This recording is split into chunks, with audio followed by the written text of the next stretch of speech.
4 பேர் சென்டம், 13 பேர் சென்டம். இந்த ஓராண்டுல 22 வருஷத்துல எவ்வளவு பேர் உருவாக்கி இருக்கிறோங்கிறது முக்கியம். ஒரு பள்ளி உருவாக்குகிறது. தமிழ்நாட்டில் இருக்கக்கூடிய 36,000 பள்ளிகள் இருந்தோம். முதல் தலைமுறையாக அத்தனை பிள்ளைகள் இன்னைக்கு அமெரிக்கா, ஆஸ்திரேலியா, உலகம் முழுக்க போயிட்டு இருக்கிறாங்க. கல்வி ஒன்றை மட்டுமே வைத்துக் கொண்டு, வேற எதுவுமே கிடையாது. அப்புறம் இன்னொரு மெத்து இருக்கு நம்மகிட்ட. கல்விக்கான இடஒதுக்கீடு என்பது சலுகை அப்படின்னு நாம நம்புறோம். மிக முட்டாள்தனமான விஷயம். அது சலுகை அல்ல, உரிமை அப்படிங்கறதையும் நான் சொல்றேன். இதுக்கான சில சமகால உதாரணங்களையும் விஷயங்களையும் தான் நாம இன்னைக்கு பேச போறோம்.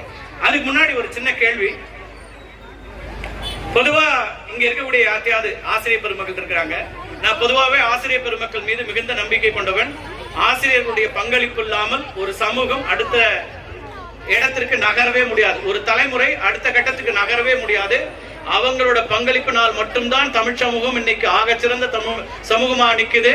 உயர்கல்வியில இந்திய அளவுல நாம கிராஸ் என்ரோல்மெண்ட் ரேஷியோல 2 மடங்காக இருக்கிறோம் என்றால், தமிழ்நாடு தான் உயர்ந்த இடத்தில் இருக்கிறது என்றால், அதுல ஆசிரியர்களுடைய பங்கு மிக மிக முக்கியமானது.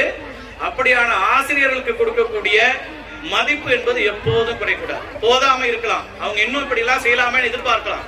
ஆனால் அவர்கள் இல்லாமல் எதுவும் இல்லை.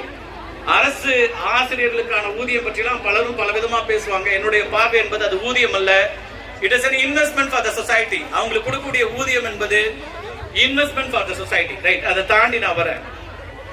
இப்ப பணம் பத்தி ஒரு கேள்வி இருக்கு. இப்ப ஆசிரியர் பெருமக்களை வச்சுப்போம், நம்ம பேரண்ட்ஸ் எல்லாம் போக வேண்டாம். ஆசிரியர் யாராவது ஒருத்தட்ட, அல்லது இங்க இருக்கக்கூடிய வந்திருக்கக்கூடிய நண்பர்கள், இல்ல இவங்க கூட எல்லாம் வரான், என்னுடைய நண்பர் என்னுடைய வாகன ஓட்டி இருக்காரு, அவர்கிட்ட நான் வந்து, தம்பி உங்ககிட்ட பணம் இருக்கான்னு கேட்கிறேன்னு வச்சுக்கோங்க.